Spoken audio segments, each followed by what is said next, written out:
Thank you, Congressman Stauber. Good morning, everyone. Now call the Small Business Committee to order. And without objection, the chair is authorized to declare a recess of the committee at any time. I recognize myself for an opening statement. Welcome to today's hearing, which will focus on conducting oversight of the Small Business Administration. I'd like to start off by thanking Administrator Guzman for joining us today. This hearing could not come at a more important time for Main Street America. Our nation's small businesses are facing brutal economic headwinds, and it is our job to ensure that they have a fighting chance at success. This committee's job is to be Main Street's voice in Washington, and part of that job is ensuring the SBA is functioning as intended. We must not forget that the sole purpose of the SBA is to help small businesses. During the COVID-19 pandemic, the SBA was asked to step up in ways that were unprecedented. Unfortunately, we know from multiple audits that there were serious problems within the agency that led to unacceptable amounts of fraud. What we know from countless investigations, without a doubt, is that the SBA needs to be right-sized. If you take one look at the agency, it's clear they are struggling with their current workload and are straying from their sole mission of helping Main Street. The way I see it, the SBA is absolutely not in a position to take on more responsibility. I'm extremely skeptical that the SBA is deserving of a 20% budget increase, as there is no evidence the agency is operating effectively or efficiently. Moreover, the SBA has repeatedly demonstrated they are not responsible stewards of our taxpayer dollars. They have delayed this committee's COVID lending investigation at every turn by waiting months to send over our requested documents. To make matters worse, the SBA has implemented an extremely minimal return to work policy. This is a direct slap in the face to our entrepreneurs who don't have the luxury of a day off or ability to sit in their pajamas and work from home. The SBA undoubtedly needs to take a page out of Main Street's book on this issue. Given all the problems the SBA had during the pandemic, the ridiculous amount of waste that has been found, and the significant management issues, I do not see how the SBA can responsibly request more money. If they were a private company, no investor would put up more funds for them. The SBA is overwhelmed and cannot adequately achieve its mission. The answer for improvement is not more money, but the cutting of wasteful spending and unnecessary action. We must ensure the agency is capable of handling their current tasks before they even think about expanding into more areas. I want to thank you all again for being here today, and I look forward to today's hearing. I hope that today's conversation will provide a pathway for the SBA to get back on track. With that, I yield to our distinguished ranking member from New York, Ms. Velasquez, for her opening remarks. Thank you.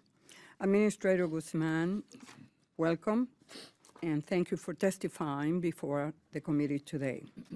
It has been 3 years since you were confirmed as SBA administrator when you took the helm of the agency in the midst of an unprecedented crisis for our nation's small businesses.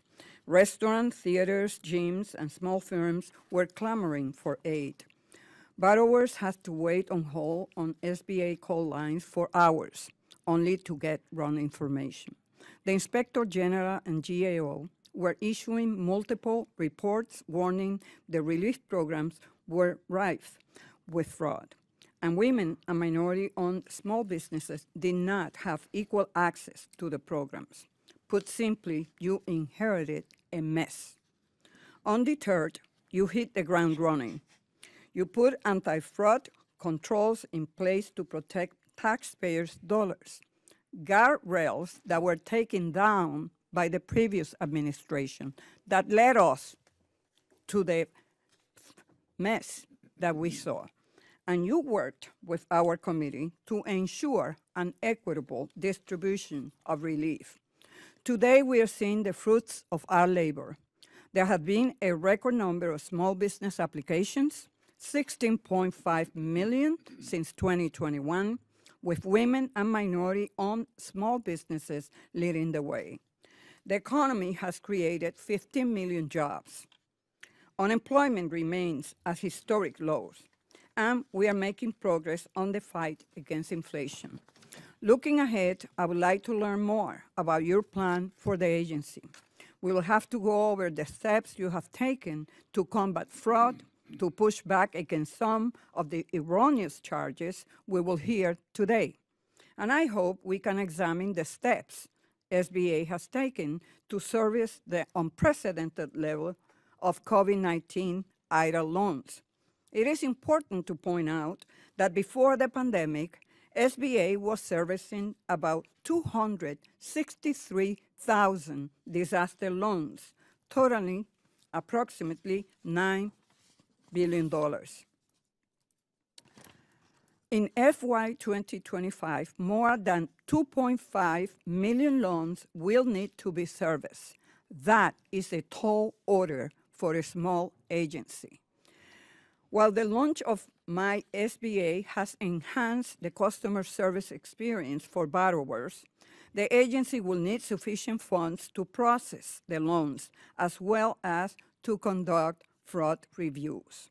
Turning to lending, ensuring businesses owned by women, people of color, and underserved groups is an important goal that I share with you.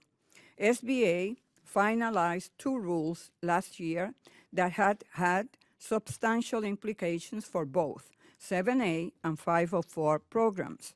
As you know, I believe these rules were rushed, and I want to hear what you're doing to safeguard the integrity of both programs.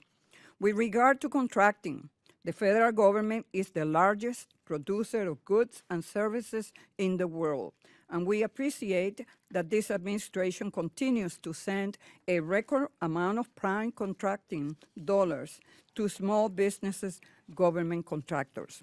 However, more can be done to level the playing field for small businesses, recruit more small businesses into the federal marketplace, and put more opportunities within their reach. And we expect that SBA will work to eliminate the lengthy wait times unique to the Women-Owned Small Business Certification Program. Finally, I look forward to a discussion about your FY 2025 budget proposal to better understand the vision for the next fiscal year. Thank you, Mr. Chairman. I yield back. Gentlelady yields back. And with that, as stated earlier, our witness today is Small Business Administrator Isabella Guzman. In 2021, she was confirmed as the 27th Administrator of the Small Business Administration. Prior to becoming SBA Administrator, Ms. Guzman served in multiple capacities in the agency for 9 years, including as Deputy Chief of Staff and Senior Advisor at the SBA. Ms. Guzman also served as a Small Business Advocate for the State of California. Over the past year, we have heard from small businesses across the country about the successes and shortcomings facing the agency. That is why we brought Administrator Guzman here today, to ensure the SBA is doing all they can to efficiently and effectively address issues facing Main Street today. Administrator Guzman, thank you for joining the committee today, and I look forward to your testimony and our conversation. Before I recognize the witness, I would like to remind her that her oral testimony is restricted to 5 minutes. If you see the light turn red in front of you, it means your 5 minutes have concluded and you should wrap up your testimony. I see you've got the microphone pulled pretty closely to you. We are transcribing it, so the closer you can get, the better sound we get. I certainly appreciate it. So that, Ms. Guzman, recognized for 5 minutes. Thank you so much, Vice Chairman Lukemeyer, as well as Ranking Member Velasquez, and distinguished members of the committee who are here. Thank you so much. I do appreciate the opportunity to be able to engage and talk about the successes of SBA and the opportunities going forward to work with the committee to help power our small businesses. At the SBA, we work to ensure that our 33 million small businesses and innovative startups have the tools, the resources, the support that they need to start, grow, and build resilient businesses, as our nation's economy depends on their successes. When I was confirmed by the Senate in March 2021, we were still facing unprecedented job losses from the COVID-19 pandemic and subsequent downturn.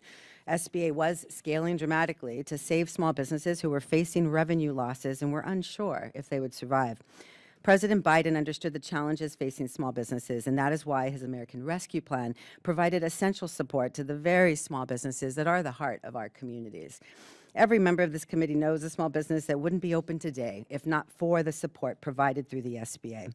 SBA's COVID-19 support, more than $450 billion during the Biden-Harris administration, was a critical lifeline for our small businesses when they continued to need it the most. The Paycheck Protection Program helps small businesses and nonprofits to retain their employees. The COVID-19 Economic Injury Disaster Loan, COVID EIDL program, and targeted grants provided working capital to not only help small businesses continue to weather the worst effects of the downturn, but also position their businesses for growth to help the economic recovery.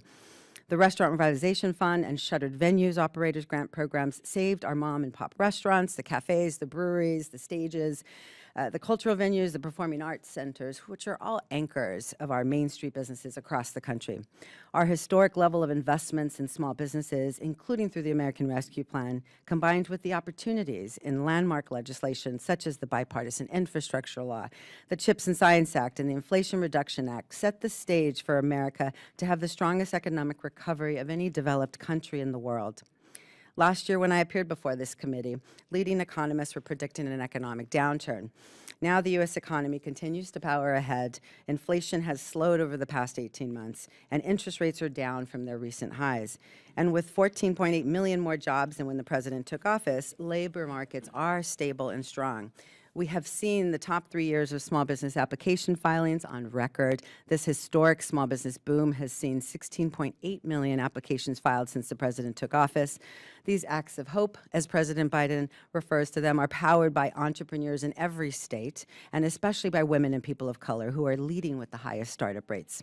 This is what happens when we have an administration that is committed to building an economy from the middle out and bottom up. SBA's capital and resource programs are reaching more communities and making an impact. I visited thousands of small business owners across the nation, including with many in your congressional districts, and entrepreneurs continue to inspire and inform SBA's important work. Small businesses have shared with me their future plans and prospects, as well as the challenges that they face every day. And finding affordable capital often tops the list. In 2023, SBA supported more than $50 billion across our lending, bonding, investment, and disaster programs. Our reforms helped reverse the decline in small dollar lending that we had been experiencing for 10 years. By simplifying and cutting red tape, we've made it even easier to work with the SBA and have given greater flexibility to our expanded lending network to make the type of small dollar loans that are key to supporting SBA's historically underserved communities, which includes rural, low-income, veterans, women, people of color, and startups. SBA's loans to underserved markets have increased as a result of reforms at the SBA. For example, loan numbers and dollars to Black-owned businesses have more than doubled. Loan numbers to Latino-owned businesses have doubled and increased to women-owned businesses by 70%. And for the first time in more than 40 years, SBA awarded 3 new licenses in its Small Business Lending Company program to companies in Alaska, Colorado, and Arkansas. SBA transitioned community-based lenders and Community Advantage out of their pilot license into a new permanent CASBLC license. SBA now has 142 Community Advantage SBLCs, 39 more than the number enrolled under the pilot program just 2 years ago. Critically, SBA has also prioritized preventing fraud across our programs. We put in place best practices for fraud prevention, detection, and response. We have also continued to work in close partnership with the Inspector General and the GAO and law enforcement to recover stolen taxpayer funds in the COVID pandemic programs. Because of our reforms, all SBA loans in our core programs are screened for fraud prior to disbursement as part of our eligibility check. Our aggressive actions and investments mean that SBA is more strongly positioned to combat fraud, waste, and abuse across our programs, which allows our entire mission-driven team at the SBA to focus on delivering entrepreneurial support and resources to help more Americans start and grow their businesses and recover after disaster. I look forward to working in partnership with the committee to ensure SBA has the resources to help advance our communities and the economy. Thank you very much. Thank you, Ms. Guzman, for your testimony. We'll now move to member questions out of the 5-minute rule. We now recognize the gentleman from Minnesota, Mr. Stauber, for 5 minutes. Thank you, Mr. Chair and Ranking Member Velasquez, for holding this hearing today, and thank you to Administrator Guzman for appearing today. Over the past year, the Small Business Committee has heard concerns from real small business owners about the regulatory burden they feel from this administration. These unelected bureaucrats in back rooms make these rules without care for the overwhelming cost to our small businesses. Countless times across the SBA's website, Administrator Guzman's name is followed by, quote, the voice in President Biden's cabinet for America's 33 million small businesses, end quote. Based on the regulations out of this administration, it's evident to me the complaints from small business owners across America aren't being adequately addressed. Administrator Guzman, on April 27th of 2022, you testified in front of this committee during my line of questioning that you were, quote, not familiar, end quote, with the Small Business Regulatory Enforcement Fairness Act, also known as SBREFA. Are you familiar with it now? Yes, of course. I was familiar at the time. I don't recall saying that, but SBREFA, of course, I'm familiar with it. Our Office of Advocacy, which is independent, deploys it. I recall you saying you had no familiarity with it. Perhaps on the specific issue you were talking Do you about. think that you were the voice for America's 33 million small businesses when you were completely uneducated about a law that protects small businesses from burdensome regulations over a year into your administration? I am prepared, and I am very familiar with the regulatory process that Thank the you federal very, government thank you very much. In your administers. congressional budget justification, you claimed that in fiscal year 2023, your agency helped reduce regulatory burdens on small businesses and removed roadblocks that threatened their survival. Yet, since President Biden's inauguration, the administration has issued over 800 final rules costing Americans over $475 billion. That's with a B. And as I mentioned, however, we've had numerous small business owners sit right where you are, Administrator, and testify to this committee that the crippling impact that this administration's regulations have had on their businesses. Week after week, we have small businesses, folks, men and women, come and talk about the regulatory burden that this administration has placed on them. So we have you saying you are reducing regulations on small businesses, and actual small businesses saying they are being bombarded with new regulations. Are you suggesting that these businessmen and women who paid money out of their own pocket to come and testify are not telling the truth? Of course not, sir. And what I would share with you is that the SBA has reduced regulation within its programs. Of course, those are the regulations that I have decision-making on in terms of being the administrator of the SBA. You know, we know that One second, just because time's limited, I appreciate that. The SBA has been told repeatedly by its Inspector General, the Government Accountability Office, independent auditors, and Congress that is failing its current responsibilities. It has a massive 30-year loan portfolio to service. It has unprecedented amounts of fraud to deal with. It's wasting time, money, and resources on duplicative programs. To make matters worse, the SBA announced on Tuesday that it has entered a memorandum of understanding with the Michigan Department of State to collaborate on voter registration. In its announcement, the SBA grasps at straws to connect the Small Business Administration's missions to elections. What is the Small Business Administration's mission statement? We serve small businesses and help impacted communities post-disasters. Would it be help Americans start, grow, and build resilient businesses? That's correct. That's the mission statement, right? What does that have to do with elections? The president's executive order directed federal agencies to These are small expand business, opportunity ma'am. to get information. With all due respect, you are the voice of our small businesses. They're saying they're not partaking in the election. They want to grow their business and be resilient in America. How do you connect elections to servicing or promoting small businesses? I think we can all agree that we want small businesses to vote and be active in this democracy. And of course, providing information on how they can do that is a simple process on our website. I'll ask another question. Articulate for me where in the SBA's congressional mandate or its mission statement that election work is part of the SBA's responsibility. This is not election work. This is just providing information to the public, to the small businesses who come to visit our website, giving them information on how they could register in their state. That's the extent of the SBA's role in this. And again, the president's executive order was clear. The federal agencies should work to ensure that we have a strong electoral base and people are aware of their options and their ability to vote. Mr. Chair, I'm out of time. Thank you very much. Gentleman's time has expired. With that, we go to the ranking member, Ms. Velasquez from New York for 5 minutes. Thank you. Administrator Guzman, in testimony before our committee, IG Ware agreed with an SBA report that 86% of the fraud occurred in the first 9 months of the pandemic under the previous administration. What anti-fraud controls did your administration put into place?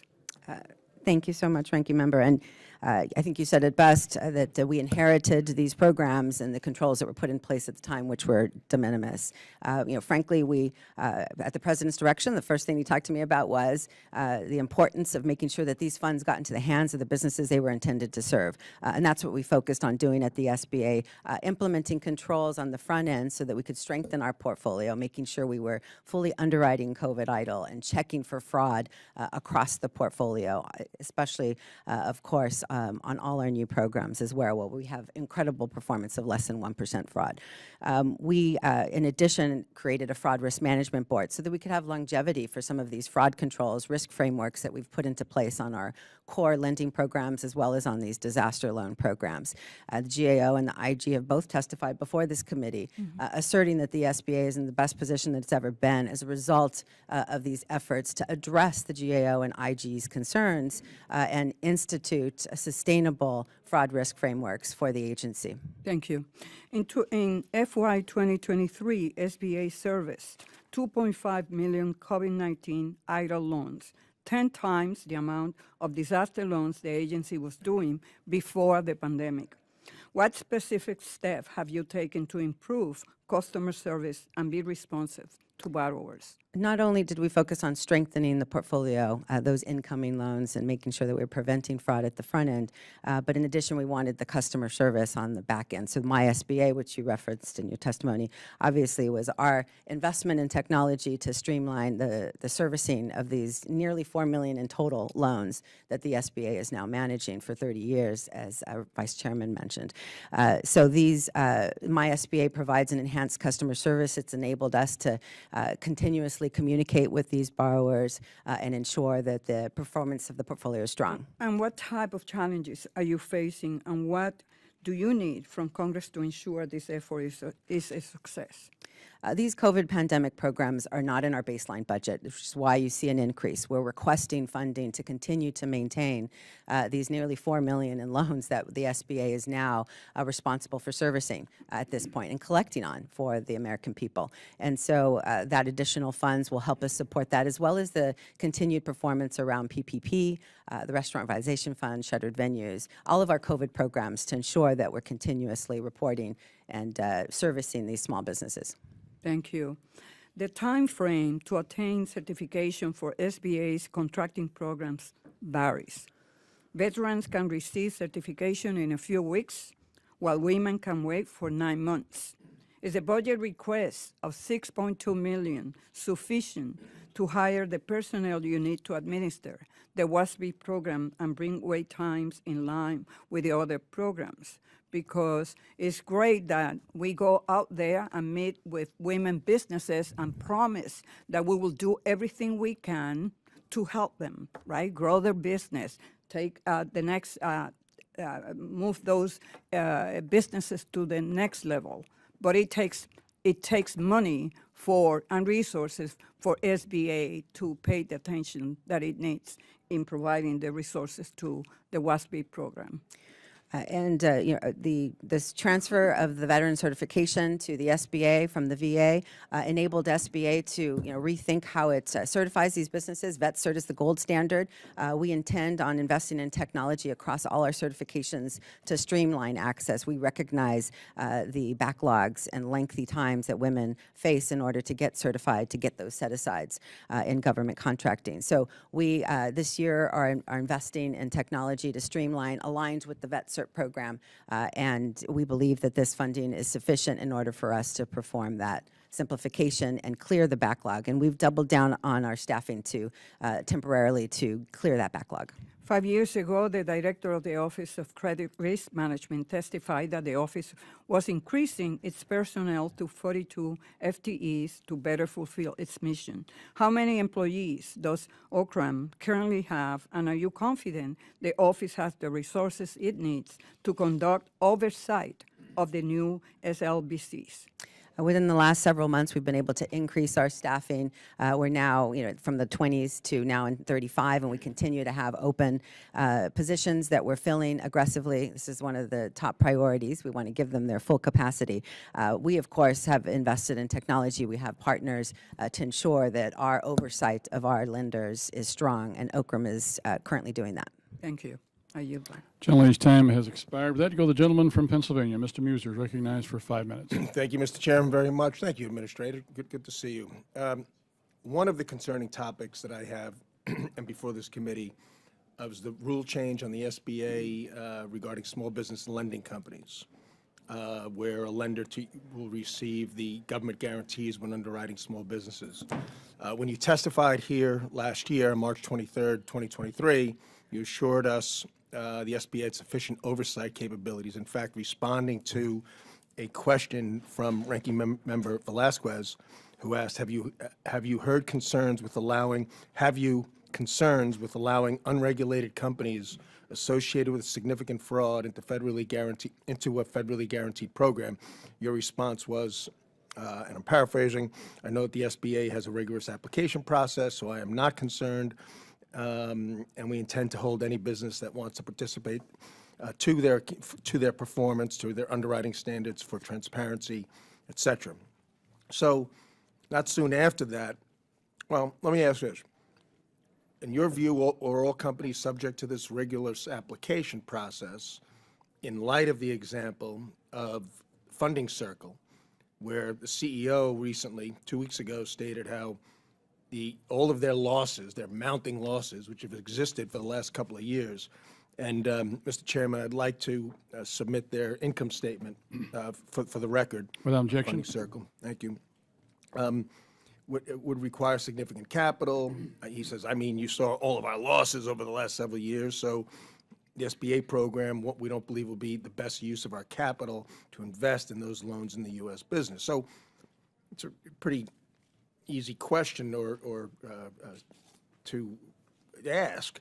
Why would the SBA approve such an organization that had such mounting losses and in the end, an unwillingness even to serve? When, by the way, it was just one of three that was approved. It wasn't like there were 400 and this was one. This was one of three. So if you would explain. Yes, I would. And Funding Circle, just for the record as well, is fully capitalized in its U.S. operations based in Colorado. And so, they're in a strong position in terms of being able to deliver against their mission of small dollar lending. They continue to work with the SBA in the licensing process. It's not finalized at this point. Obviously, it was awarded, but they still have to go through our rigorous application process. And we still are continuing to work with them. Their intention is to start lending with the SBA program in the coming weeks. Well, do they own it? So in other words, if they intend to sell their U.S. business, can they also sell their SBLC license? We have currently, and for years, for decades now, 14 SBLCs that have turned hands. They go through the same rigorous licensing process when those licenses are sold. So it would be the same process. In all due respect, it would be the same process. Continue to say the due diligence on choosing them was rigorous. And they have intended to maintain that license within their You do U.S. recall operations. that we had issues, both sides, everyone here, on the speed that we were moving forward with such licensing. And then yet we are pointing out a failure from one of three. And you can't help but bring back last year's testimony where everyone in this committee had real concerns about the speed and why this was being done as quickly as it was. In fact, Patrick Kelly sat here telling us how important it was to move forward with these companies, and meanwhile, it clearly in this case did not work out. It didn't work out for him either. So to take us back a little bit to that too, note that we have still persistent gaps in the marketplace for startups, for underserved markets overall, in rural deserts around the country. Our SBLCs perform, those 14 that have historically been perform to fill market gaps. Our goal is to expand that program, adding 3 licenses for the first time in 40 years on an existing program. We viewed that as a responsible expansion, not opening the floodgates, but obviously a responsible expansion by adding 3 new lenders into the program. And we're comfortable to continue to work with Funding Circle's U.S. operations. Hopefully the level of comfort isn't as high as it was before. Hopefully there's some healthy paranoia taking place that we don't want this to happen again. I want to ask you about something else I find very concerning, and that is the President's executive order on demanding and helping people, however you want to put it, businesses, encouraging them to register and to vote and et cetera. Can you provide this committee every email and every official correspondence to small businesses and interagency on those discussions related to requesting, enticing companies to register? I'll put in that request to my team and we'll follow up with you directly, yes. Thank you. I yield back, Mr. Chairman. Gentleman yields back. Time's expired. With that, we go to the gentlelady from Washington, Representative Glusen Perez, recognized for 5 minutes. Thank you, Vice Chairman Lutkemeyer, a fellow challenging last name. And thank you to Administrator. Got to get close. You got that was right on the head of the nail. Yeah, thank you. And thank you, Administrator Guzman, for being here with the committee today and for your work on behalf of small businesses across the country. Last year, at just about this time, you came to testify in front of this committee, and I told you about my experience with our auto shop, spending a year trying to navigate the 504 loan program. And that program was truly a vital source of capital for our business. And in maintaining trades businesses, right, all the other businesses were getting bought out and turned into coffee shops and tattoo parlors. And so being able to maintain an independent auto shop in so many communities is critical. We are pleased that this avenue of capital is available to people working the trades who don't have another avenue.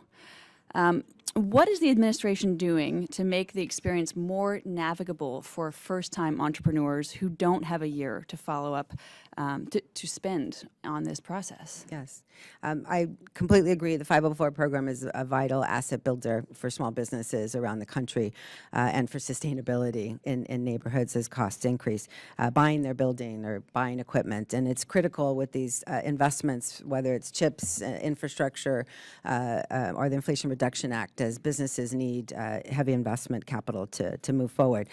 We have streamlined our regulatory process on both 7A and 504, really trying to work to make sure that the lenders have easier processes and more certainty around their guarantee as well by simplifying the affiliation component. That was the #1 reason for denials. It's a very confusing process previously.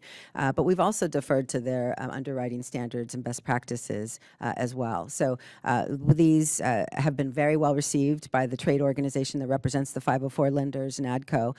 They're very excited as well to see the layering of the Community Advantage SBLCs that many of them are co-licensed as. And so this is, I believe that this will continue to enhance our 504 programs. But we do need to do more outreach and awareness, and thus the expansion of our networks, our entrepreneurial ecosystems, to include navigators to help direct more businesses to the SBA as an alternative is something we're also focused on.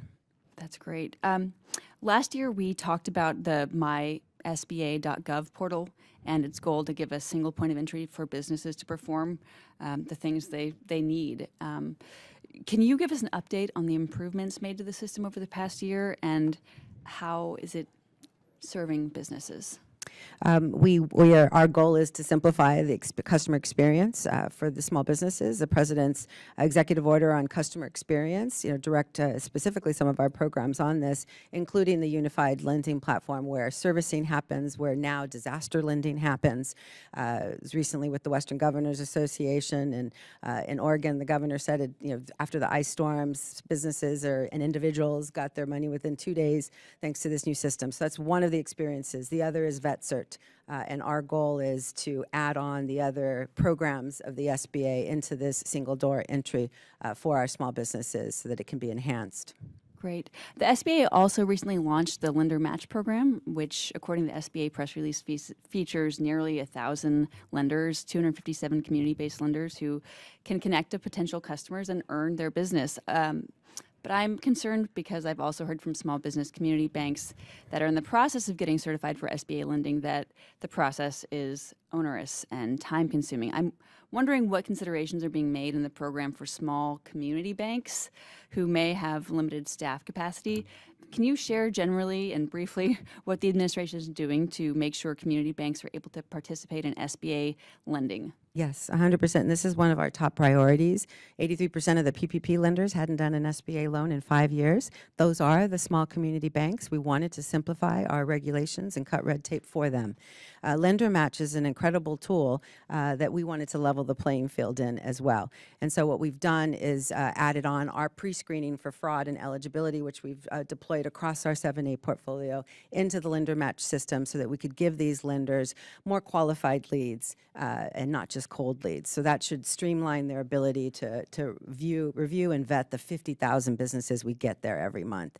The second thing, though, was to allow for a 48-hour waiting period, because the larger institutions have staffing that just are dedicated to lender match to be able to get those leads. And clearly, we want everyone the opportunity to go after any prospects or their own borrowers in many cases. So that was the goal in this recent upgrade.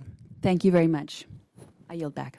Gentlelady's time's expired. With that, go to the gentlelady from Texas, Ms. Van Dyne, is recognized for 5 minutes. Thank you very much, Mr. Chairman. Administrator Guzman, you're aware of the document requests that we have sent 4 letters to you on the decision surrounding this sub $100,000 portfolio, right? So, Yes. so you're aware. Yes, correct. Well, it's interesting because many of the documents that you have provided us have been non-responsive to our requests. In fact, SBA has continually missed deadlines, and they've produced irrelevant documents in response to committee requests. By the way, I really appreciate the $4,000 document drop, that 4,000-page document drop that you gave to us Friday night on. It's incredible that all of a sudden it's taken a year, but we got 4,000 pages Friday night right before this hearing, but only 20% of what you've produced to this committee over the last year was actually responsive. And let's talk about this April 2022 memo, which confirms your decision to end collections on PPP and COVID EIDL loans less than $100,000. And I'm going to use the term end collections because that's the phrase that's written on the document that we're discussing. And that decision is the subject of this investigation. As you are well aware, both the OIG and this committee found that this April 2022 memo provided insufficient justification for the decision to end collections on delinquent debt valued at $100,000 or less. And that was under the Debt Collection Improvements Act. The SBA produced 3 additional documents analyzing the PPP portfolio, but evidently did not have additional analysis for the COVID EIDL. So let's discuss the substance of this memo. It says the most cost-effective means to protect the government's financial interest is to end collections, including Treasury referrals on the subject loans. You've repeatedly said that this memo simply meant no referrals to Treasury, but that is clearly not what the memo stated. You said the cost of the final step in the loan process, referrals to Treasury, was too high. And later, you actually, I think, detailed that cost as being somewhere between $300 and $500 million a year. So you hired a consultant in 2021 to analyze the whole COVID EIDL portfolio and to make recommendations. They recommended that you sell either all or parts of the portfolio, potentially getting as much as 50 cents on the dollar. But you didn't sell. Why? That was one of 4 studies, and we take the collections very seriously at the SBA. As you alluded to, that's stated to end collections at the 9th step. We had obviously but I'm pursued asking, why didn't you take the advice of someone that you actually paid taxpayer dollar to do an analysis? There were 4 analyses, and keep in mind Did any that of them suggest that you not sell? Yes, the first study, which under DCIA, I engaged in my authority to not refer to Treasury the first time. However, the subsequent studies did suggest that there could potentially be upwards of $100 million. I'm going to reclaim my time, because just a few months after you received the recommendation to sell, you said that the under 100,000 portfolio was not collectible. So did you reconsider the sell then? As I shared with some of your fellow committee members when they visited the SBA, the cost I'm just the asking yes or SBA's no. portfolio, Did you reconsider the sale then? We've considered all Okay, of so the every studies day and that passes, the analyses, value yes. on these loans diminish. Selling the portfolio could have gotten you as much as 50 cents on the dollar, which is a lot better than the nearly zero that your April 22 memo actually said you expected to collect. Back to the decision not to collect these loans. When you reversed the decision in December 23, you provided an update for PPP at $23.9 million with an unexpected recovery of $128.5 million. During a briefing with the committee staff, SBA told us that they didn't have a specific cost for COVID EIDL at this stage. That was January of this year. Do you have an updated cost analysis? We have, based on the updated cost analyses, we have started the process of referring to Treasury on the 100K and under. So do you have a cost analysis now? Because this was over a year ago. For selling the portfolio? For COVID EIDL. versus just the PPP. For COVID idle, we have the 4 studies that are guessing at the Okay, so- analysis. but, Remember but that that's this is not an what I'm- yeah, that's- unprecedented portfolio But they're with two very separate programs. different You parameters did for an immense underwriting. analysis on the PPP program, but you haven't done it on the idle program. There's no actual written comparison, was there, between PPP and idle? And we have continued collections. So was there an collections actual on written these. comparison between PPP and idle? Because if you had it, we've requested it and we haven't gotten it. We've done 4 analyses trying to compare as best as we can this unprecedented PPP, but not portfolio idle. to performance of other small business PPP, but portfolios. not idle. We've made the decision to So if refer the this over COVID to idle is Treasury. indeed more collectible, because that's what we've been told, even if PPP was not worth collecting, idle may have been. So subsequent analysis was done on the collectability. We've seen that a number of times, but we still haven't seen it on idle. So the analysis supporting your decision to end collections has been deemed inefficient under the Debt Collection Improvement Act by OIG, KPMG, and this committee. And yet there was no subsequent analysis done on the COVID idle. And as all of these loans have started their process I'm going of to being reclaim my referred to time 'cause I'm Treasury, almost that out of it. is What I'm hearing irrelevant. you say is you have stonewalled congressional oversight. You incurred the cost to collect these loans by taking all the collection actions, but you didn't actually collect the money because, as you just said, you didn't refer them to Treasury. So though independent referred them to agencies Treasury. pointed out that you violated the Debt Collection Improvement Act by not referring these loans to Treasury, you ignored them.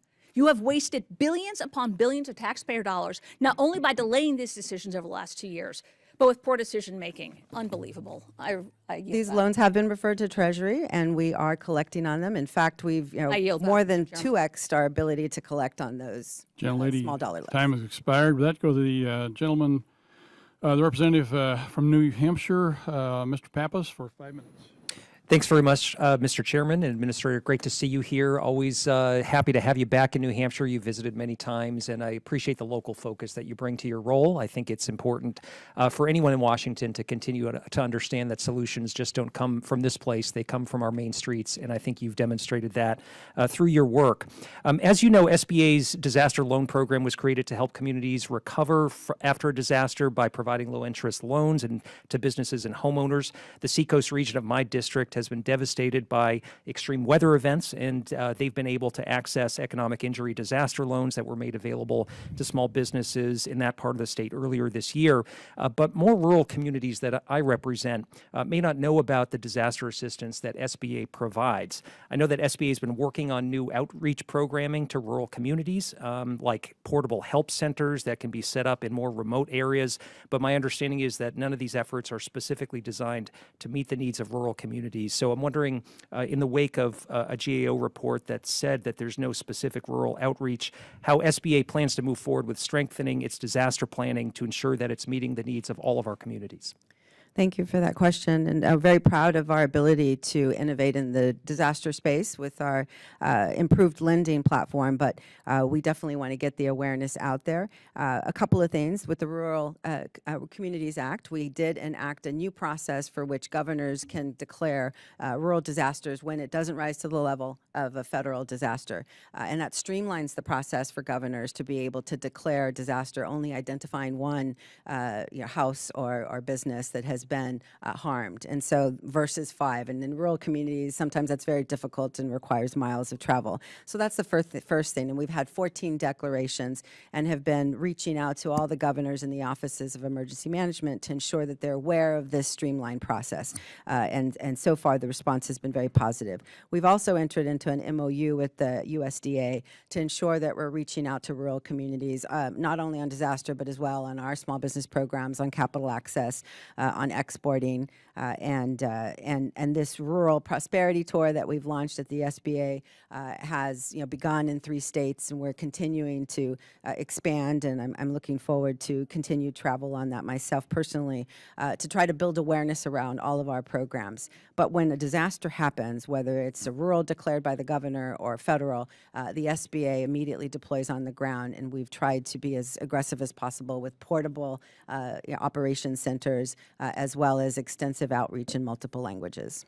Well, thank you for your comments there. Switching gears, today happens to be National SBDC Day, and I know I asked you last year about this same issue with a proposed cut for SBDCs across the country. I know in my state, our Small Business Development Center helped businesses access more than $37 million in new capital, increasing their sales by $26.4 million in 2023 alone.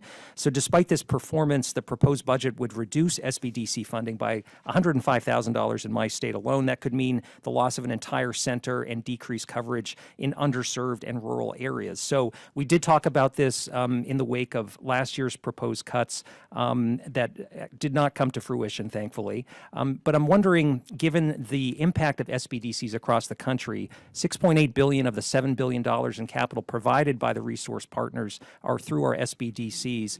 Why does it make sense to reduce funding for some of the best performing program in terms of resource partners? The SBDCs, I always praise. They do an incredible job serving small businesses. On a recent trip that I went to Michigan, there was a restaurateur who literally brought the SBDC alongside because they helped them at every step of their journey, including accessing capital. On that same exact trip, I met another business that did not want to use the SBDC, that didn't feel that it was for her, whether it's the university-based system or what have you. Our SBDCs do an incredible job of serving the 326,000 businesses they served last year. But the other 32.7 million need alternatives and entrepreneurial ecosystems on the ground that meet them where they are and bring them back into SBA's ecosystem. And that's why we're trying to incentivize the development of new ecosystems around the country. Community Navigators is that example where we are trying to ensure that there are alternatives to bring people back to the SBA, in fact, most likely back to an SBDC. But we need to reach more businesses and definitely go beyond the reach of our current resource partner network that in total reaches about 500,000 every year. Well, I would just say in my neck of the woods, our SBDC is firing on all cylinders. They are essential. And if it ain't broke, I don't think we need to fix it or pull funding away. So I'd urge you to reconsider that. But I yield back my time. Thank you. Gentleman's time has expired. With that, we'll go to the gentlelady from Florida, Representative Salazar, recognized for 5 minutes. Thank you, Mr. Chairman, and thank you to you, Administrator Guzman, for being here with us. And last time we spoke was at your office in December, where we went to your office to review and to visit the headquarters. So thank you very much for having us there and showing us around. I just want to concentrate on something major, which is that most federal government agencies like the SBA are required to have an annual independent audit, just like publicly traded businesses do so in the private sector, right? And this past year, the SBA retained a very major, important consulting firm by the name of KPMG. Highly respected, widely trusted, so we are in good hands.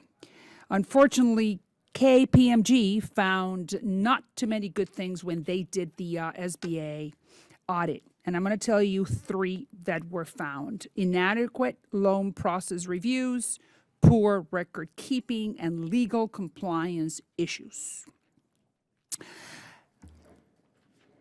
Did you study thoroughly?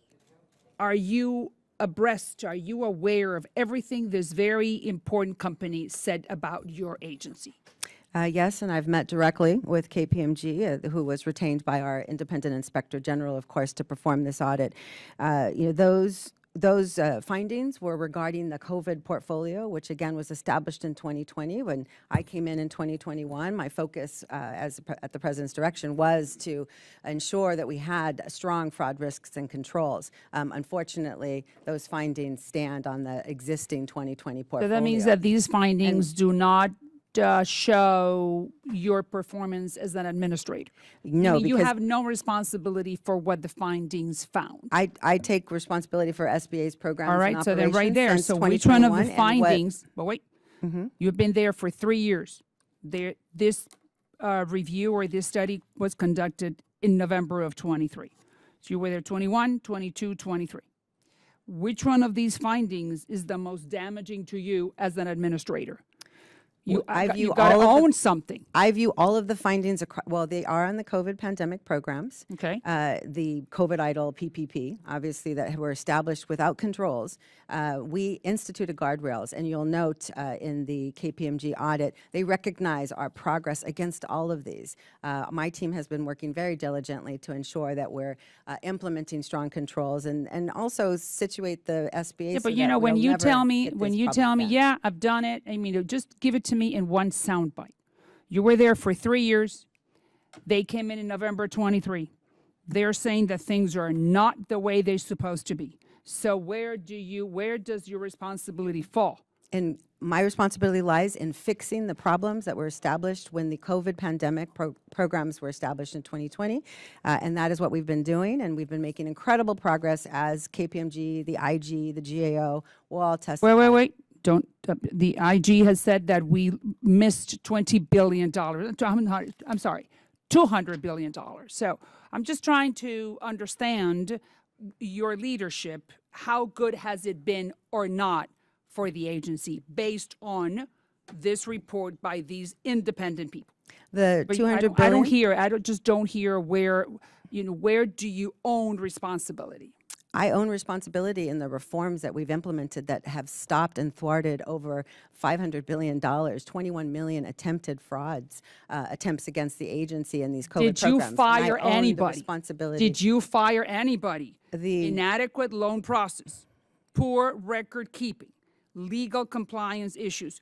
Is everyone that committed these crimes to our small business community are still there making a living or getting a paycheck? The leadership that made the decisions around the 2020 implementation of the COVID pandemic programs served in the previous Trump administration and are no longer there.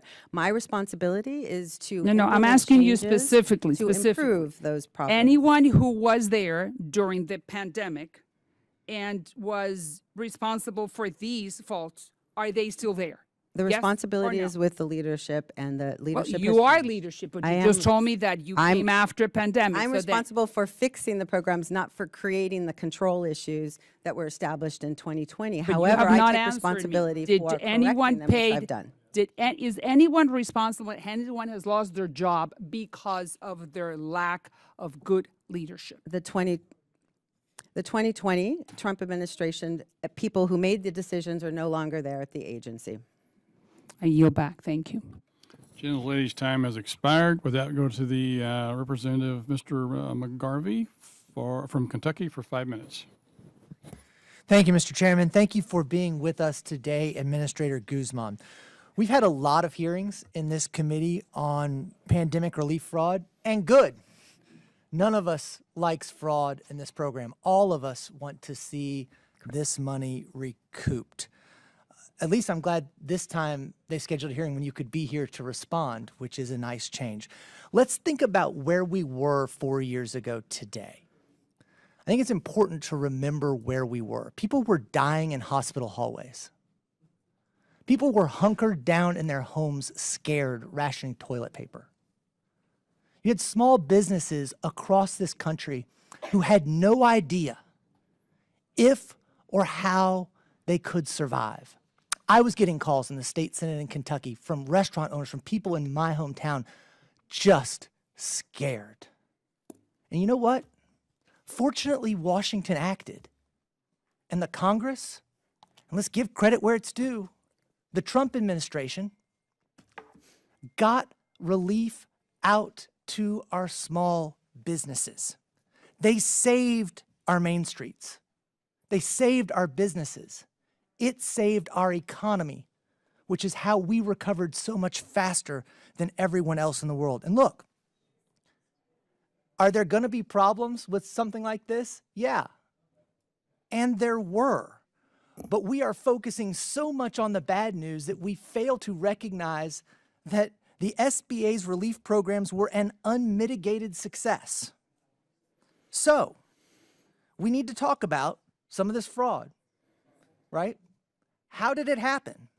Well, let's be honest about it. In standing up our businesses, the Trump administration rolled back the internal controls meant to prevent fraud in our loan programs. Why? Well, our small businesses needed relief and they needed it quickly. But it shouldn't be a surprise that when you remove these regulations, it opens the door for bad actors. And that is why 86% of the likely fraud in these programs ended up occurring in the Trump administration. Did you serve in the Trump administration? No, I served during the Obama administration and the Biden administration. So about 9 years. it didn't happen on your watch. And ironically, here we are right now in a hearing when my colleagues are complaining about regulatory burdens while simultaneously questioning you on what happens when you roll back those burdens and the fraud occurs. So since then, we have taken a long number of anti-fraud controls, taken the steps to reduce the fraud, and it's resulted in billions of dollars in relief being seized or returned to the federal government. And we know now both the OIG and the GAO have testified in front of us confirming the SBA's commitment to recovering fraud and improving these programs, which is good. We all want to recover fraud that was given out, so we appreciate your efforts in those regard. You know, I'm from the South, and maybe we need some more people from across the aisle from the southern part of this country because we still have manners. And you've been asked a question a number of times and not been given the chance to actually answer. I'd love to hear an answer about in November of 2023 when the Funding Circle was awarded one of the 3 new SBLC licenses to help support small businesses and increase access to capital for business owners in underserved markets. We know the UK-based lenders started making 7A loans this year, but they're now offloading their U.S. small business lending operations. How does this impact your vision for SBLC operations? The SBA is proud of the 14 existing SBLCs as well as the nearly 140 additional CA SBLCs, those community advantage lenders. The program is strong and working to fill gaps in underserved markets. The Funding Circle is the last of the 3 newly awarded SBLCs that has not started doing lending. We're still in the process. The other 2 were what we call NERFLs. These were previous state-chartered entities working with SBA products, and so they streamlined, and Alaska and Arkansas have already started to do loans. We are excited to bring on lenders who are focused on small dollar loans where our current lenders are unable to fill the demand. Funding Circle continues to work with the SBA, my team, to fulfill the SBLC license and ensure that they can start lending with SBA products in the community. They were a strong performing PPP lender, really getting hands into those smallest of the small businesses, focused on making sure that they could survive during the pandemic. So that is still in process. We are still going through the steps that are necessary for them to meet all of our standards at the SBA, and when that is complete, we can inform the committee. Thank you. And very quickly, the SBA retains authority to approve or not approve the sale of licenses. Should the Funding Circle choose to sell the license to the entity you don't support, would you commit to not approving the sale? That's correct. We've done it in the past. We've denied sales in the past. Thank you. I yield back. Gentleman's time's expired. With that, go to the gentleman from Florida. Mr. Bean is recognized for 5 minutes. Thank you very much, Mr. Chairman. Good morning to you, and good morning, Administrator Guzman. It's good to have you here. On December 8th, 2022, SBA suspended Auto Analytics, which was doing business as Womply, from engaging in any actions related to the SBA loan programs. That suspension was later extended through December 3rd, 2023. Earlier this week, the director of the Federal Trade Commission's Bureau of Consumer Protection said Womply deceives small business owners trying to secure loans at their greatest time of need. They have reached a settlement with the FTC where Womply and its CEO were ordered to pay $26 million to small businesses harmed by the company's actions. In fact, we've heard from lenders who say they were partnered with Womply at the behest of the SBA. Those lenders are now on the books and on the hook for the Treasury Department for the fraudulent loans Womply processed for them, and in return, Womply is seeking to collect a referral fee from these lenders. What is the status of that suspension of Womply? It says here that they were, at least my report says they were suspended through December 3rd. Are they still suspended, or? We extended the suspension, and Womply remains suspended. Very good. What do you say to the lenders who worked with SBA for years and have been great partners, but now being forced out of business because of the actions of Womply and others like them? Womply was a technology provider to banks, to CDFIs, to these private lenders as well, and it's unfortunate. I know that's a current case, so my comments will be limited, but note that they continue to be prohibited from accessing or engaging in SBA lending whatsoever. Of course, SBA has worked diligently to try to deliver on the promise of forgiveness to those lenders who acted in good faith, and we have 96% of the portfolio forgiven at this point under PPP, and we'll continue to try to work to follow all the laws and follow the guidance. Will you commit, they've done some bad things, but will you commit that they should never come back in any type of space or lending space of the SBA? We will continue to make sure that they are suspended from ever engaging in SBA's programs. We, something that we all came together as a committee here not too long ago was we passed the We Want Our Money Back Act, which says that we want to keep all of these fraudulent loans that were made fraudulently. We want them on the front burner. We want reports from our from the folks watching it out for them. We have no plans to forgive any of these types of loans that were made fraudulently. You wouldn't want to forgive loans that were made fraudulently. We're going to go back and get them. Is that right? We're gonna go going back- after all fraud. We've referred all fraudulent loans to the IG and the Department of Justice and law enforcement who are pursuing all fraud at the SBA. And we support, it's part of why SBA needs more funding, we actually support the Inspector General in those investigations and invest a lot of time to fight fraud. Thank you. Thank you. Your Office of Credit Risk Management sent emails to a large number of PPP lenders saying, hey, did you find any fraud? Are you aware of any fraud? Let us know. So it's sort of like an investigation that you're doing.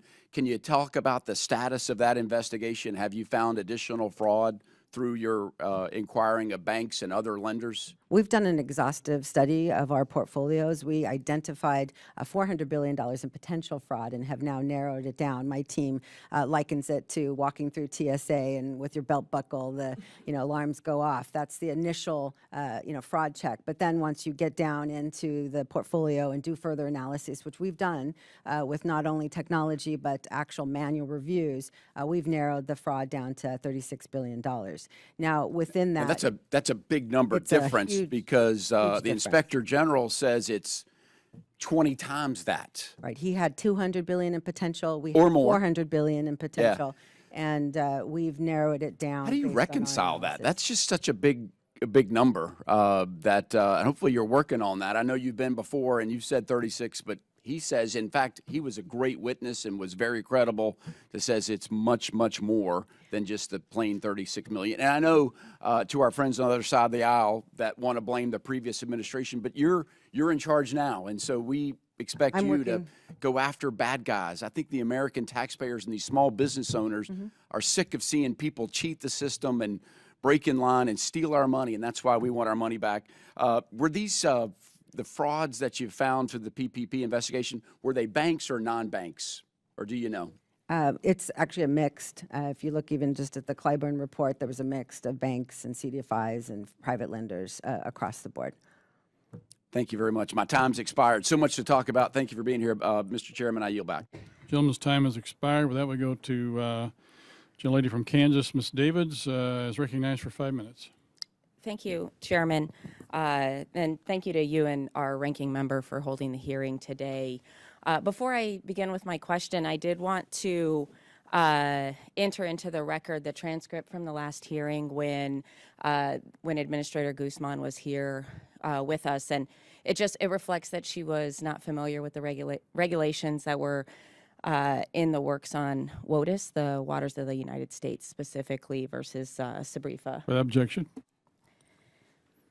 So thank you, Administrator Guzman, for joining us and being here to testify today. I do appreciate the work that the SBA is doing to help our country's entrepreneurs, and definitely want to thank you for taking some time to come to my district and the Kansas City metro area a few years ago and just kind of see the entrepreneurial spirit that we've got going on out there. And of course, would love to have you back if your schedule allows. And I'll jump right into some of the things that I've been working on since I came to Congress, which is supporting and expanding the SBA's Women's Business Centers program. And I I've introduced and reintroduced the Women's Business Centers Improvement Act a number of times. It's passed out of the committee and the House with overwhelming support. Would increase oversight, increase the SBA's investment in women's business centers, and double the cap on the grants that the centers are able to receive each year.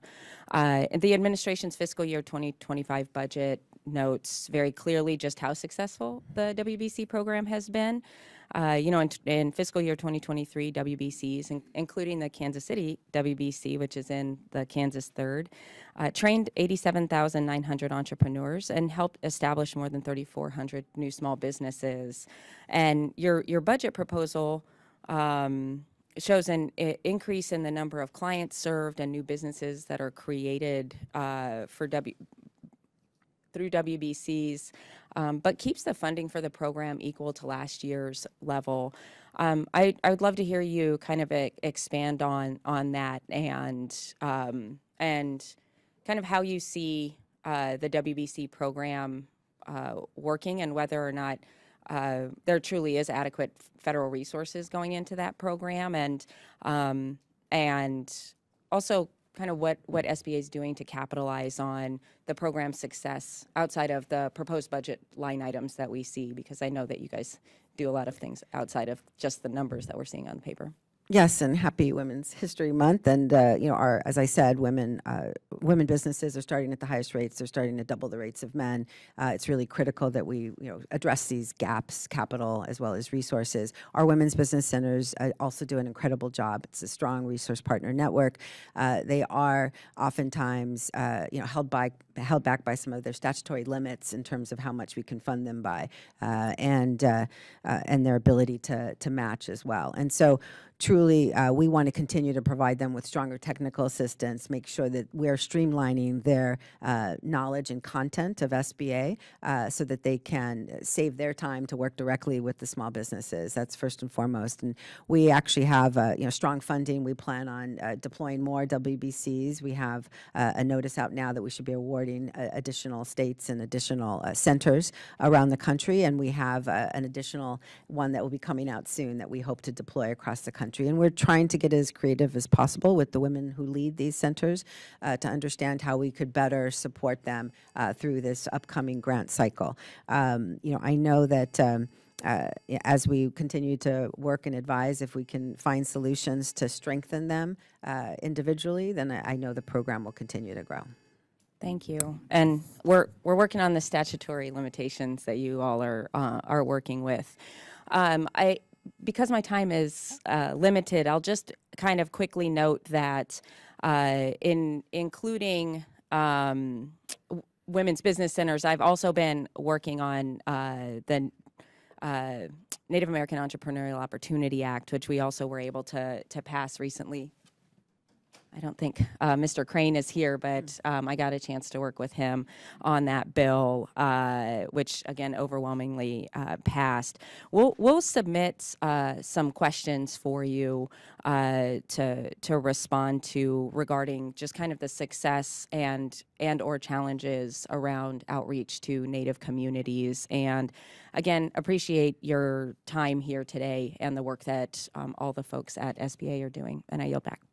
Gentleman's time's expired. With that, we go to the gentleman from Kansas. Representative Mann is recognized for 5 minutes. Thank you, Chairman Lukemeyer, for hosting the hearing this morning, and thank you, Administrator Guzman, for being here. I'm Congressman Tracy Mann. I represent the big 1st District of Kansas, which is to the east of Congresswoman David's district. I represent 60 primarily rural counties in the western and central parts of Kansas. My district is home to more than 20,000 small businesses, and more than 80% of our employees in the district are employed by small businesses, which help drive the economy and define and help people to achieve the American dream. In the Big First, small businesses rely on the federal government to do more good than harm, on trade promotion programs, and on a reasonable regulatory environment to achieve the American dream. President Eisenhower, a Kansas hero, knew this full well when he established the Small Business Administration in the first place in 1953. Unfortunately, today small businesses are facing excessive regulatory burdens, rising inflation, and increasing uncertainty, which are things that I hear from businesses all over Kansas practically every day. Ensuring that small business owners remain competitive in the domestic international marketplace is a top priority for me. Administrator Guzman, as the administrator, you're in a unique position to advocate for these concerns. The Office of U.S. Trade Representative generally relies on advice from other agencies, including SBA through the Trade Policy Staff Committee and the Trade Policy Review Group to develop positions on international trade issues. However, this committee has raised concerns that decisions are being made with little or no input from SBA, and trade is incredibly important, not for all, but for a lot of our small businesses in Kansas and around the country. How are you working to ensure that USTR and your counterparts in the Biden administration consider small businesses when making decisions regarding international trade? Thank you for that question. And I know, don't know if it's in your district, but Shield Ag was one of our legacy businesses who focuses on international trade, and we've helped them with the STEP grants. I would say that we will have a close working relationship within our Office of International Trade as well as the Office of Advocacy that both engage on international trade negotiations to try to give the small business voice with USTR. And so those relationships are longstanding and continue. How often do you meet with Ambassador Tai, and do you have any concrete plans for continued future engagement with her? I have regular engagement with all cabinet members, including Ambassador Tai, and we have had a couple of opportunities to travel around the country jointly at 2 locations where we had joint roundtables with small businesses to hear some of their concerns. In SBA's budget request, you asked Congress to increase funding for SBA's international trade promotion and state trade promotion expansion programs. I'm interested in improving these programs with an eye towards how do we be as fiscally responsible as we can.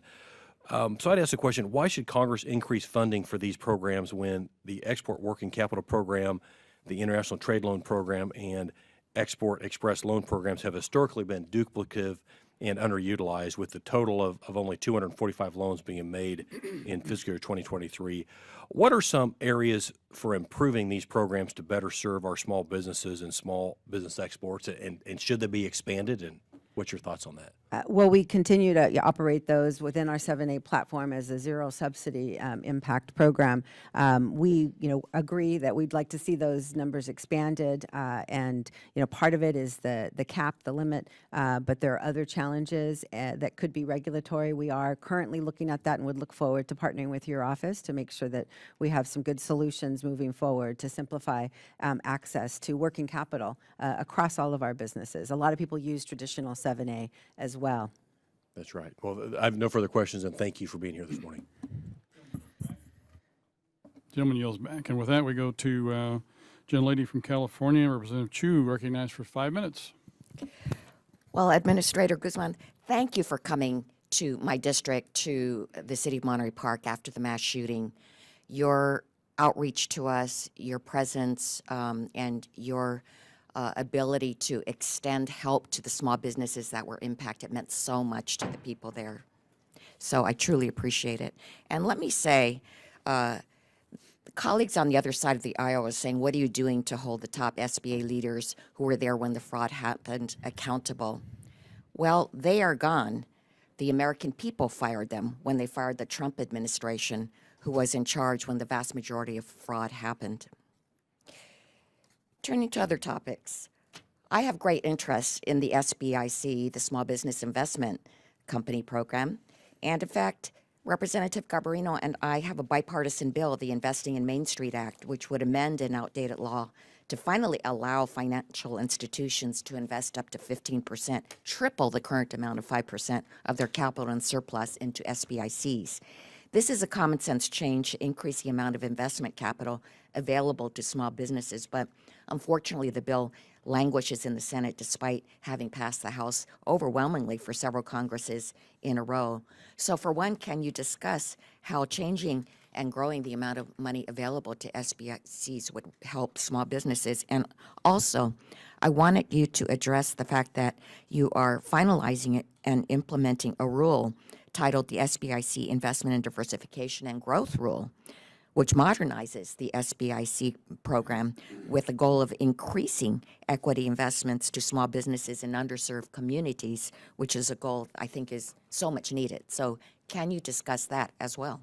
Yes, on the SBIC program, this is a very powerful program. Last year, $8 billion was invested through our SBICs into small businesses, creating over 130,000 jobs. And so really, it's vital that small businesses have this growth capital. It's been a part of some of our most iconic brands in this state. Federal Express, founder would say how he couldn't get capital but through an SBIC. So there are multiple examples of successes within our SBIC program and all of our programs. On the SBIC program, we believe that we can achieve some of the same goals that you had outlined by trying to, support simplification of our licensing, as well as adding on new types of SBICs that allow for and align with the demands of some of these long-term investment strategies of some of these critical industries and others. And so we've added an accrual SBIC with this regulatory reform passed this summer, which allows for an alignment with more of an equity type investment or growth investment for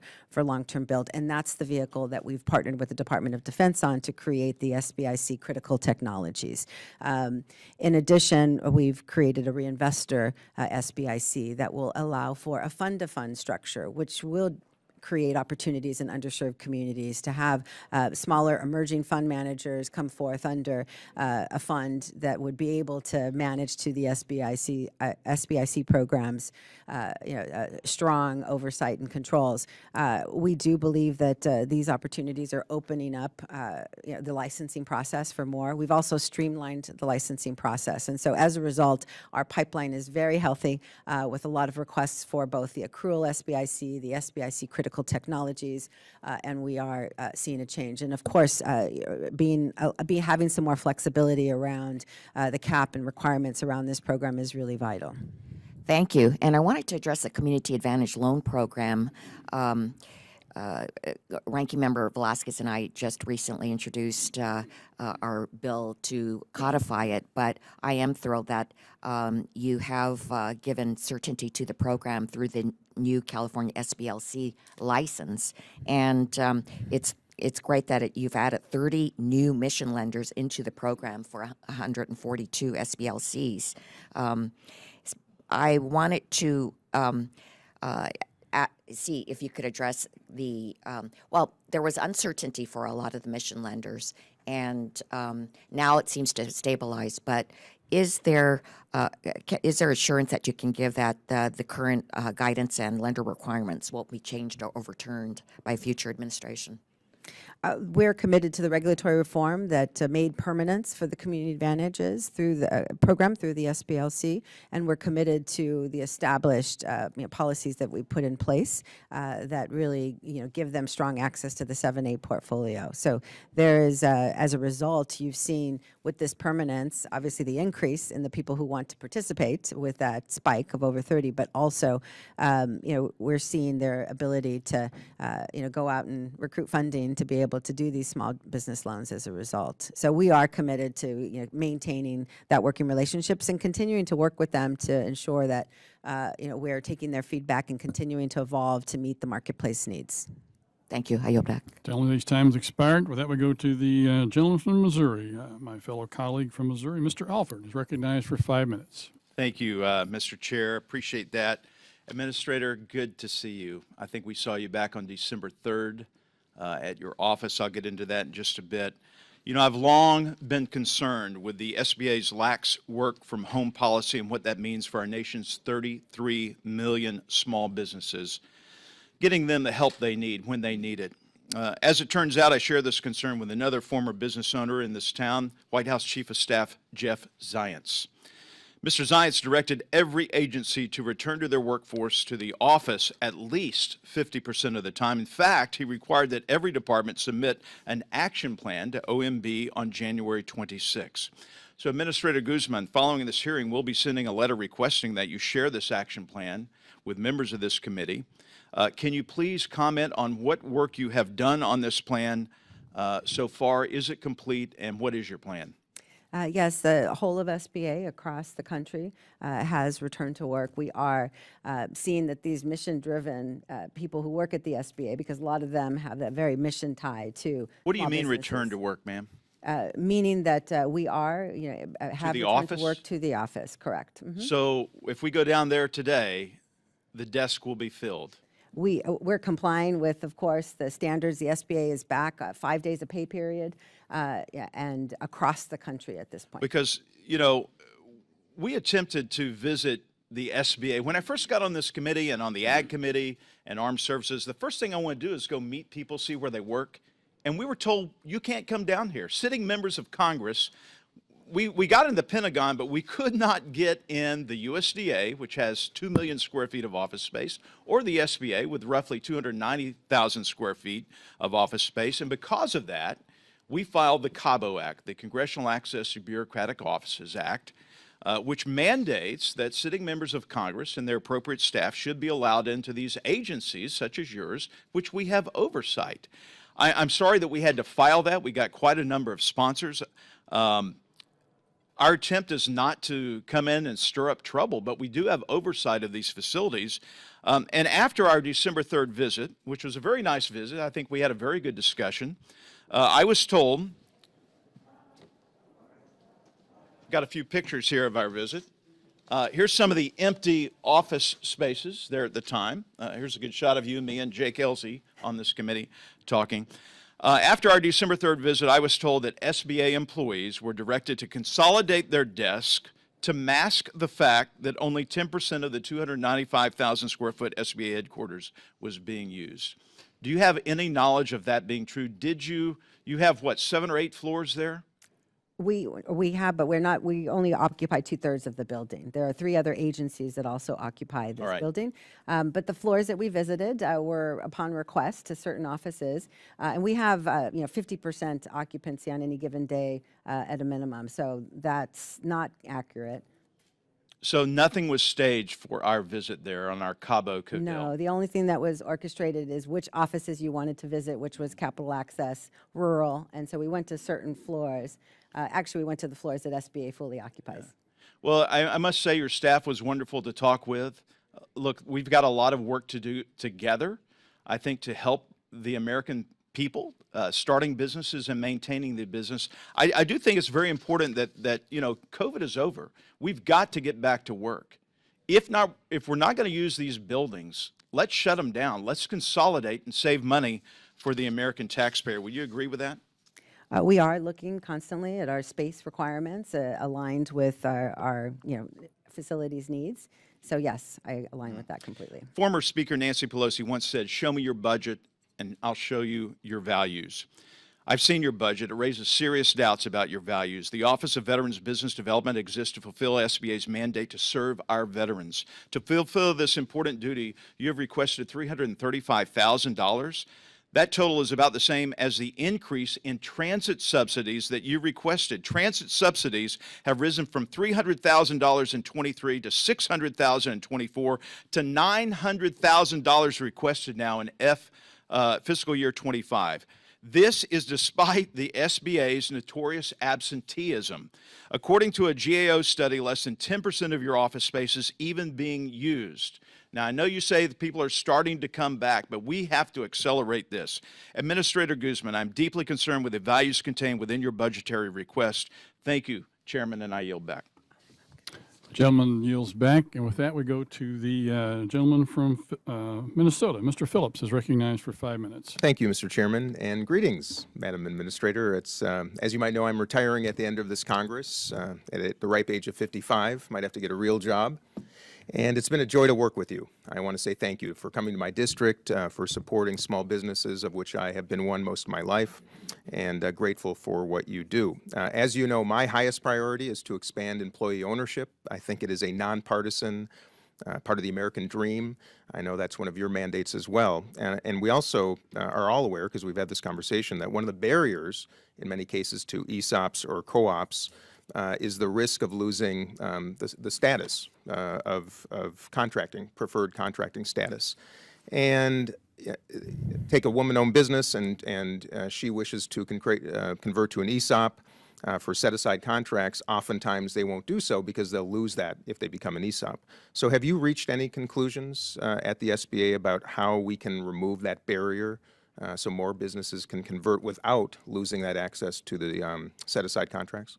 I appreciate that question. I know we explored that topic with some of the ESOP experts in your district. On the contracting side, we do not have a solution at this point in terms of how we can allow for that greater affiliation and control issue when it comes to small businesses that are structured in that way, but I'm happy to explore that further with you during your time here. I appreciate it. I would welcome that. With me in my office, as you know, I've got the Employee Equity Investment Act that has a fix for that, as you know. It also asks the SBA to take a formal step to try to reduce that barrier. So I would surely I can report to you as well that we have a couple of SBICs, for example, that are focused on employee ownership and ESOPs in particular that are now licensed, as well as we have now removed and allowed for delegated authority for ESOP transactions within our 7A portfolio, which was part of the Main Street Act. as much as I can do to encourage it, the more we have employee owners of small businesses, the more we have small business owners. So thank you. I also want to ask about AI. I think it's underappreciated, the forthcoming disruption. Clearly, large enterprises are well positioned to both take advantage of it, protect themselves from it, but I'm deeply concerned about the ability of small businesses to compete. So how is the SBA looking at that, and how much demand for AI tools and technical assistance are you hearing from small business owners? It's quite extensive, as you know. During the pandemic, small businesses adopted technology at very high rates. The SBA has focused on expanding the free tools and resources to small businesses around technology, and that includes focusing on their adoption of AI. They're already using it extensively as they develop their marketing, or perhaps using it as chatbots in their customer service. And so we know that it's going to help enable them to make progress in their efficiencies, and obviously following the President's executive order on ensuring that the agency as well is leveraging technology both in an innovative way but responsibly. And so we continue to partner with organizations out there to try to get those tools and awareness out there. Do you believe the SBA has adequate resources, both human and financial, to ensure a level playing field? Obviously, we continue to focus on the innovative startups as well, through the SBIR program, to make sure that innovative startups have pathways to the data and computational power that they have, and we're happy to see movement around that across the federal government and the agencies that deploy SBIR. With my last minute and a half, I want to just chat about youth entrepreneurship and my belief that we as a country are not doing enough, especially in our public schools, to educate, expose, and promote entrepreneurship amongst young people. Can you share any thoughts you might have about how the SBA can make further investments, inspiring young people to become entrepreneurs, at least to give them the tools to perhaps start their own business one day? Yeah, I was recently at South by Southwest, and of course saw the lemonade stand winner, and he was just such an incredibly inspiring young man, 11 years old, already thinking about distribution of his lemonade across Texas. But of course, I mean, this is oftentimes an important pathway and a choice for people to jump right into entrepreneurship. And so, obviously we're set up to help administer and advance our loan programs, which then focuses on the adult population. But you see a lot of our accelerators in our networks really focusing on youth entrepreneurship as well, and at least exposing the youth to entrepreneurial pathways. And we think that's important. Yeah, with my closing, I hope that can be one of our legacies here in this Congress, to inspire young people to be owners of this economy. And they can't become owners if they don't have the tools, and I think the SBA can surely play a role in providing those. So thank you, most of all, for your service, and I'm grateful. I yield back. Thank you. Gentleman yields back. We have some more members on our side coming. They're not here yet. I want to hold my questions to the end. So with that, we're going to recognize a gentleman from Ohio, Mr. Landsman, for 5 minutes. Thank you, Mr. Chair, and thank you, Secretary Guzman, for being here and for all that you do. I really appreciate that you came out to the district, Southwest Ohio and Cincinnati, and we toured a host of small businesses. They were very appreciative of your time, and we've had a really great relationship with your team in terms of helping our small businesses navigate the SBA and all kinds of challenges that they're facing. One of the small businesses we visited was the Water Lily Learning Center, and you and I share a passion for childcare small businesses, and Cincinnati, I think, is unique in that, years ago, I and others led a ballot measure called the Cincinnati Preschool Promise to provide 2 years of quality preschool for 3 and 4-year-olds in Cincinnati, and that funding supports tuition assistance for families who couldn't otherwise afford quality preschool at centers, both public and private, and nonprofit and small businesses. And it has made a big difference for Water Lily and others as a source of revenue so that they can keep their classrooms open, childcare, and the preschool classrooms that they run. Recognizing the importance of early childhood education and the critical role it plays in child development, and of course the child care small businesses, the critical role that they play in our small business ecosystem and our larger economy in terms of folks being able to work if they can afford quality child care.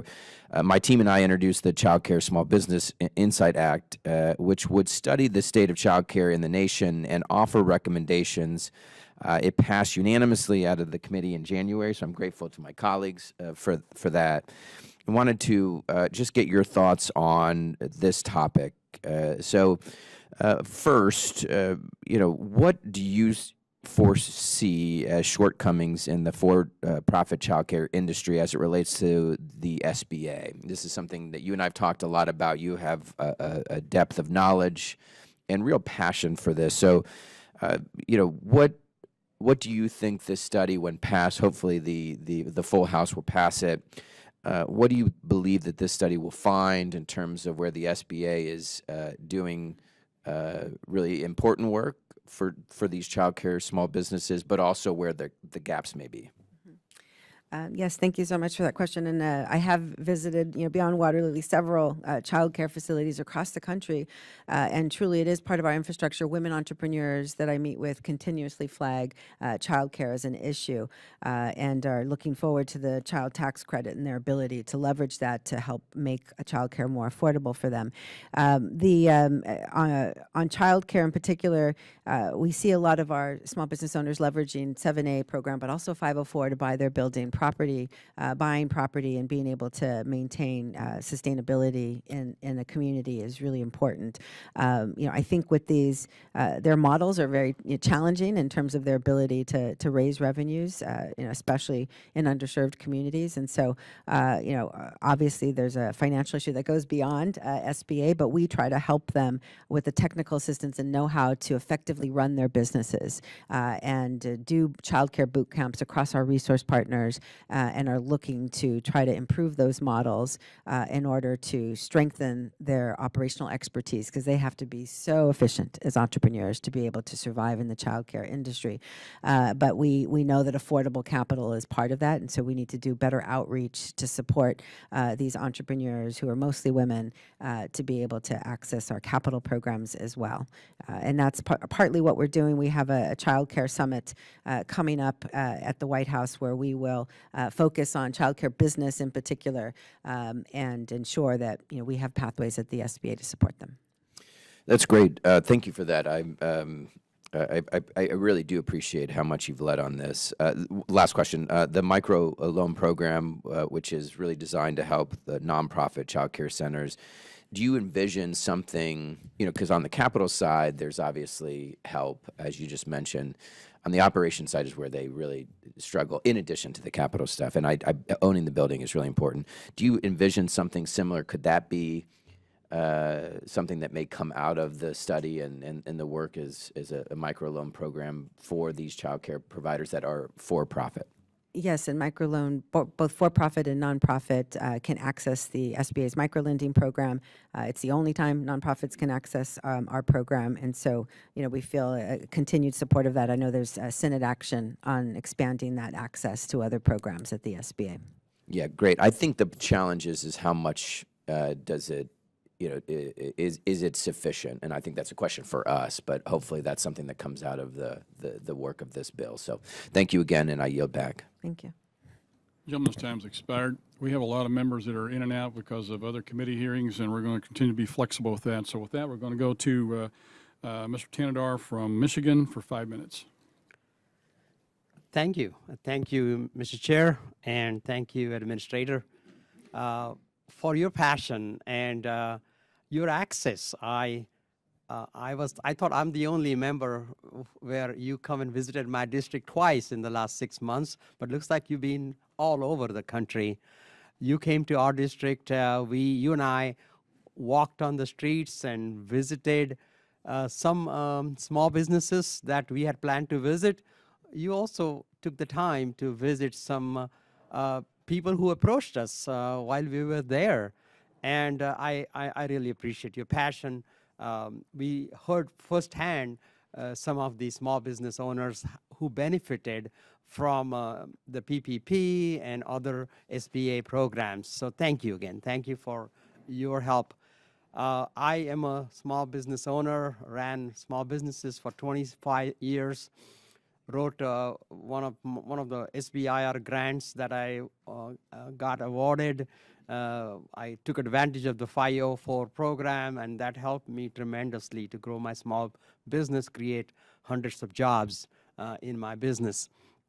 Recently, I introduced the Lions Act, we call it, which is, being from Detroit and a Lions fan, we were pleased to call that a Lions Act. But what it does is raises the 7A loan amounts from the 5 million to 10 million because the valuations have gone up, and it becomes more capital is needed for business owners to invest and grow their businesses.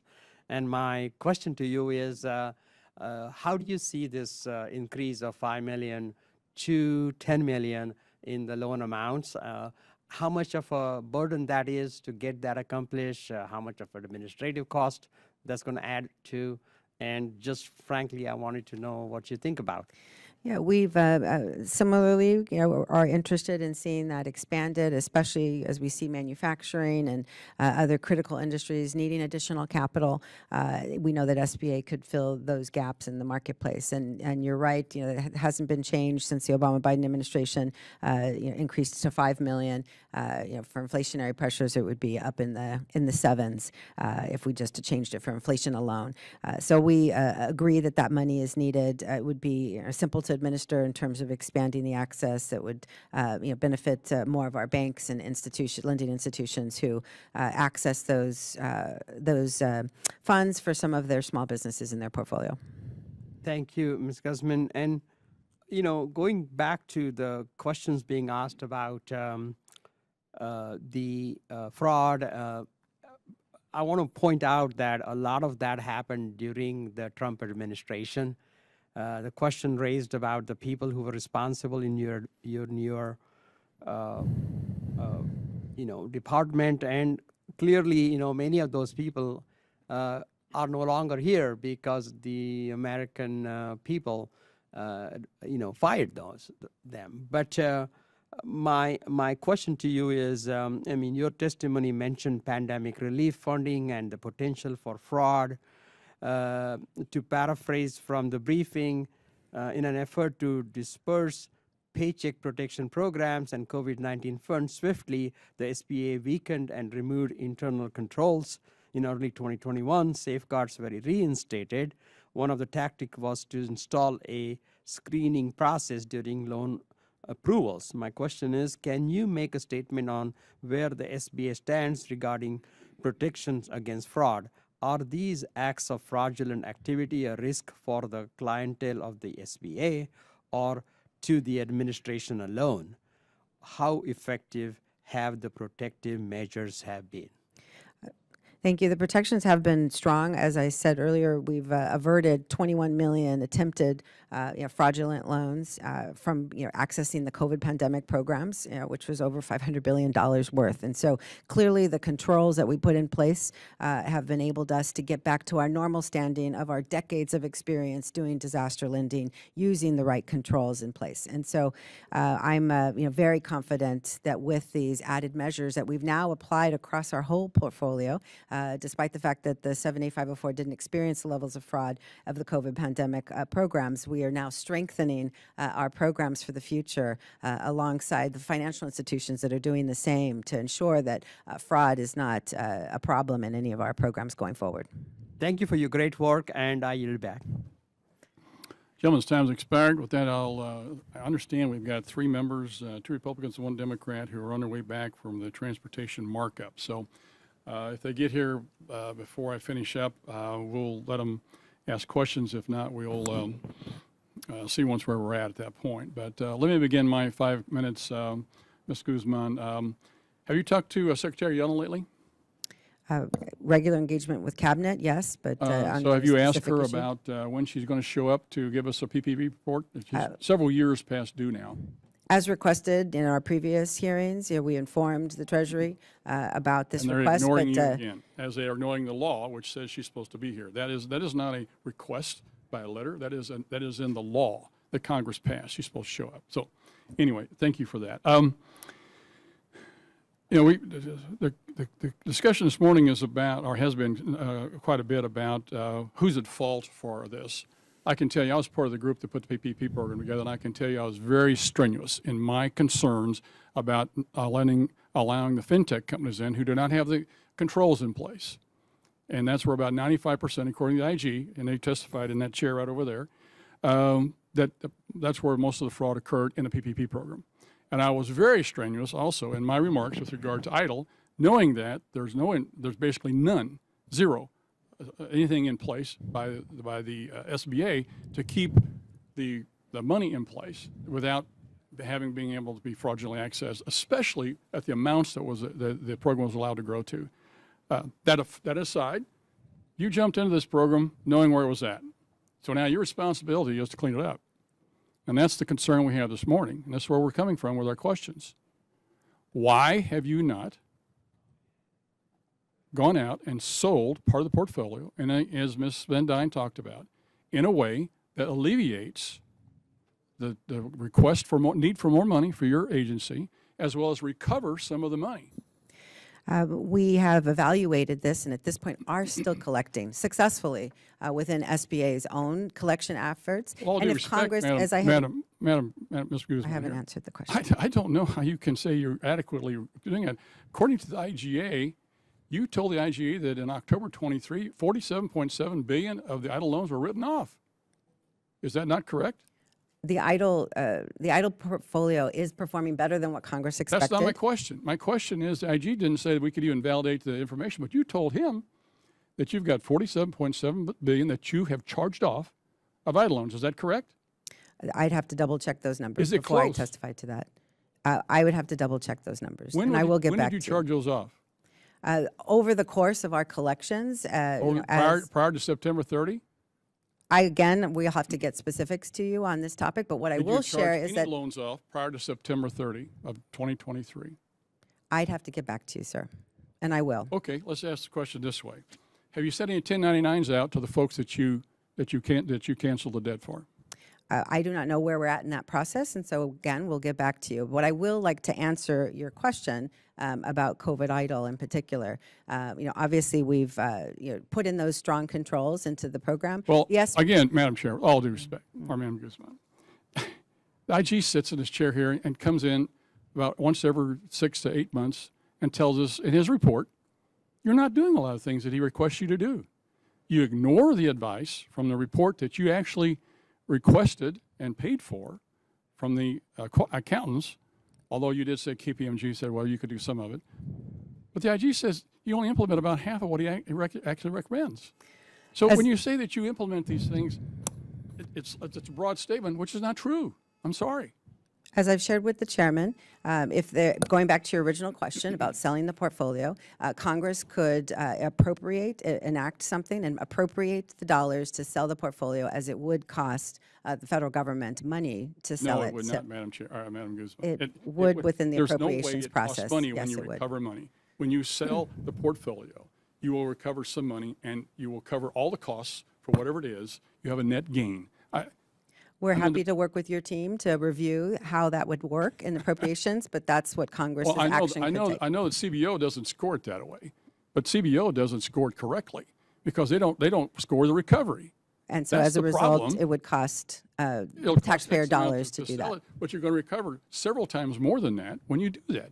I mean, this is not rocket science. And I mean, this we are still collecting, and this portfolio is still performing. As I said, it's performing way Well, better than Madam- any of the disaster Madam we've Ms. ever. Ms. Guzman, we're going to send you a request to find out when these 47.7 Happy billion to were charged happy to off. reply to that. Thank you. And did you send 1099s out? Happy to reply to those You requests. didn't do that. Thank you. You're in violation of the law. Again, whose decision was it to not sell the portfolio? Ultimately, we haven't made any final decision on this portfolio. As we are still collecting, we're still going through the 9 steps on PPP and the 14 steps on EIDL that So are you haven't made a required, which is decision on whether referring to act on the Treasury. reports that you got?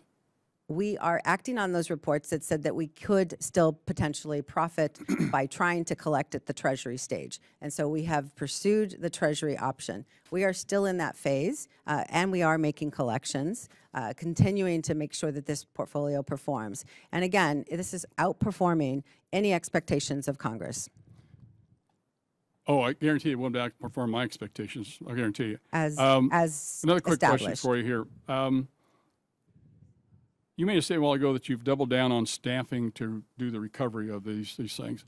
Are those people working from home or they're working from the office?